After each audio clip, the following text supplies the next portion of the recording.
नमस्कार विद्यार्थी मित्रांनो, आजच्या या तासामध्ये आपण BA द्वितीय वर्षाच्या फायनान्शियल सिस्टीम या अर्थशास्त्राच्या पेपरमधील वित्तीय संस्थेची संरचना आणि त्याचं स्वरूप कशा पद्धतीचं आहे या संदर्भामध्ये आपण अभ्यास करणार आहोत.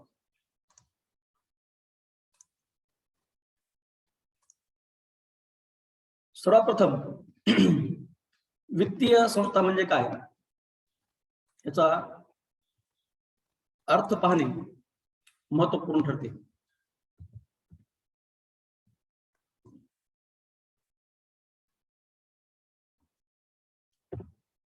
वित्तीय संस्था म्हणजे सर्वसामान्यपणे वेगवेगळ्या स्वरूपाच्या ज्या आर्थिक स्वरूपातील कंपन्या आहेत त्यांना एकत्रितपणे वित्तीय संस्था असे म्हणतात. A financial system is a set of institutions such as banks, insurance companies, and stock exchange that permit the exchange of funds. Financial systems exists on the firm, regional, and global level.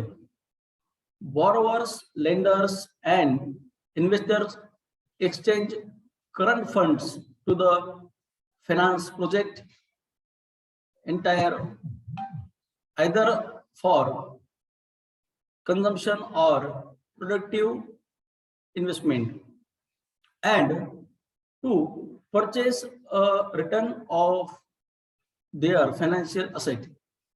The financial system also includes sets of returns and practices that borrowers and lenders use to decide which products get financed, who finances projects, and terms of financial deals. याचाच अर्थ असा होतो की वित्तीय संस्था या अशा प्रकारचा एक सेट आहे की ज्यामध्ये बँका, विमा कंपन्या, भाग भांडवल यासारख्या वेगवेगळ्या घटकांचा अंतर्भाव होतो. तसेच या कंपन्यांच्या पूर्ण व्यवहारांतर्गत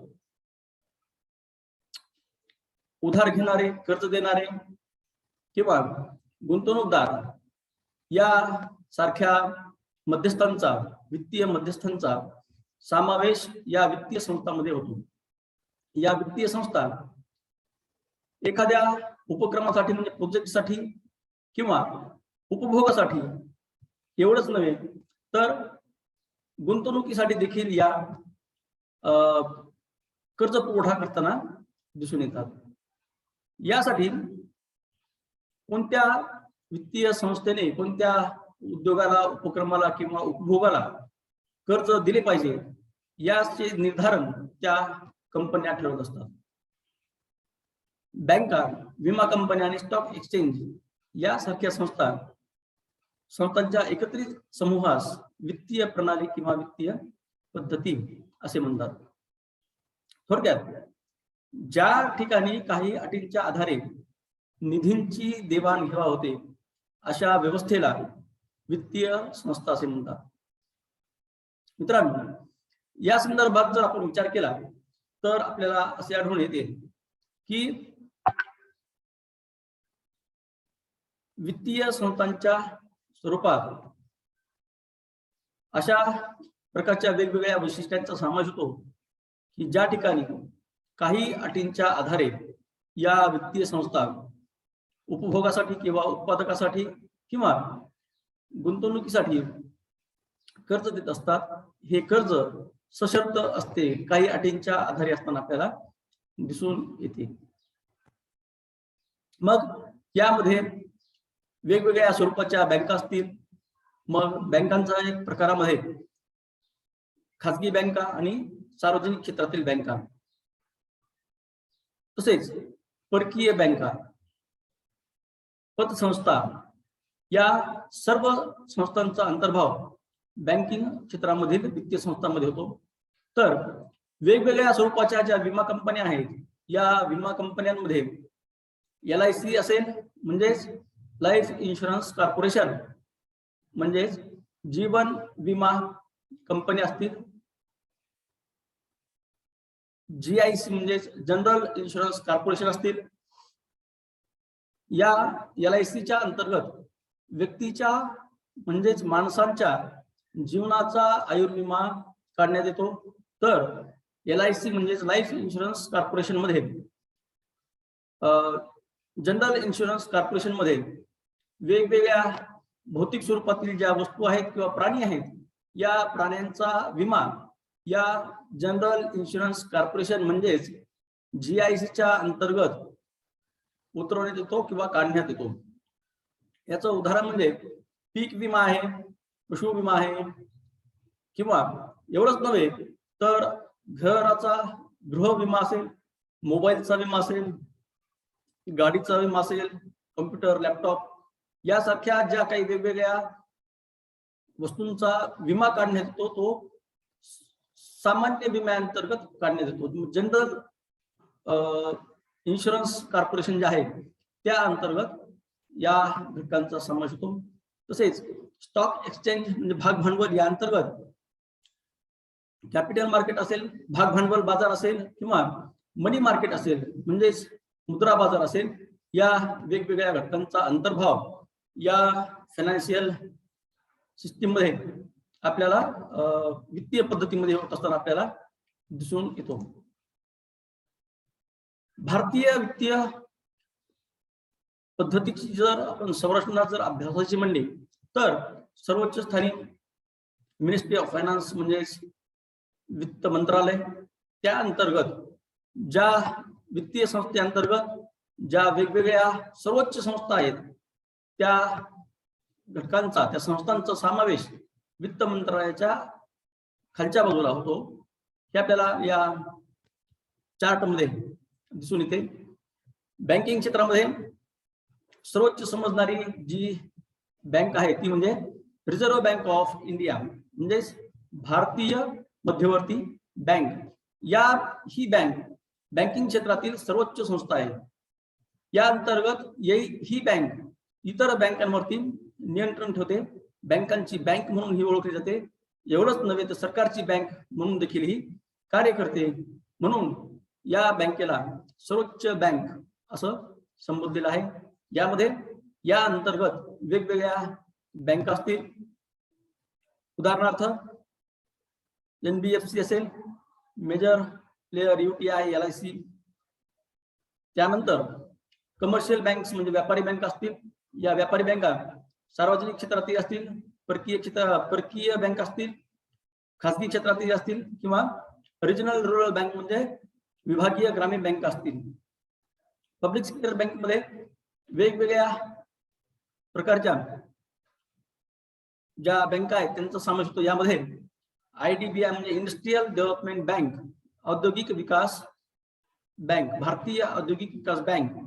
यानंतर SBI group, state bank of India या बँकेचा ग्रुप. त्यानंतर राष्ट्रीयकृत बँका यासारख्या बँकांचा समावेश सार्वजनिक क्षेत्रातील बँकांमध्ये होताना आपल्याला दिसून येतो. त्यानंतर परकीय बँका आहेत. परकीय बँका किंवा विदेशी बँका. खासगी क्षेत्रातील बँकांमध्ये काही जुन्या बँका आहेत आणि काही नवीन बँका आहेत.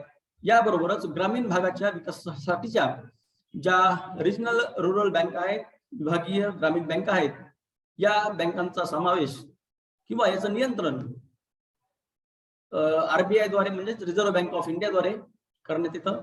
यानंतर चा जो सर्वोच्च संस्था आहे ती जी भांडवल बाजारावरती नियंत्रण ठेवते, त्यामध्ये SEBI, securities and stock exchange board of India या सर्वोच्च संस्था सर्वोच्च संस्था म्हणून ओळखली जाते. ही संस्था भाग भांडवल किंवा शेअर मार्केट जे आहे, या शेअर मार्केटवर नियंत्रण ठेवणारी सर्वोच्च बँक आहे. विमा कंपन्यांवरती नियंत्रण ठेवणारी सर्वोच्च बँक म्हणजे IRDA, insurance regulation development authority. या संस्थेअंतर्गत वेगवेगळ्या विमा कंपन्यांवरती नियंत्रण ठेवण्यात येते. त्याचबरोबर कृषी क्षेत्राला किंवा ग्रामीण भागाला, सहकार क्षेत्राला वित्त पुरवठा करणारी, त्यांच्यावर नियंत्रण ठेवणारी सर्वोच्च बँक म्हणजे नाबार्ड आहे. या नाबार्डच्या अंतर्गत ग्रामीण भागाच्या विकासासाठी, त्या ग्रामीण भागातील वेगवेगळ्या पायाभूत सुविधा आहेत, या सुविधांच्या विकासासाठी वित्त पुरवठा करण्यात येतो. तर मित्रांनो, या प्रकारची संरचना जी आहे, या संरचनेमुळे अर्थव्यवस्थेमध्ये एक स्वरूपाची शिस्त तयार होते, एक संघ कार्यपद्धती ठरवली जाते आणि देशाची अर्थव्यवस्था सुरळीतपणे चालण्यासाठी मदत होते. म्हणजे अशा या विशिष्ट वित्तीय संरचनेमुळे देशाच्या कार्यभारास किंवा देशाच्या वित्तीय व्यवहारास गती आणि शिस्तबद्धता प्राप्त होते. यामुळे भारतीय वित्तीय संस्था ही वैशिष्ट्यपूर्ण मानली जाते आणि यामुळे अर्थव्यवस्थेतील वेगवेगळ्या क्षेत्रांना, कृषी क्षेत्र असेल, उद्योग क्षेत्र असेल किंवा सेवा क्षेत्र असेल किंवा एखाद्या उपभोगासाठीच भाग असेल, घटक असेल, त्या सर्व घटकांसाठी या वित्तीय संस्थाच्या माध्यमातून, एका विशिष्ट कार्यपद्धतीच्या माध्यमातून ग्राहकांना किंवा ऋणको जे आहेत, त्या ऋणकोंना कर्ज पुरवठा किंवा वित्त पुरवठा करण्यात येतो. तर मित्रांनो, आजच्या या तासामध्ये आपण भारतीय वित्तीय संस्थांची संरचना जी आहे, ही संरचना अभ्यासली. जर काही अडचण असेल तर प्रश्न विचारा आणि शेवटी घरी राहा, सुरक्षित राहा आणि अभ्यास करा, वेळेचा सदुपयोग करा. या ठिकाणी थांबू.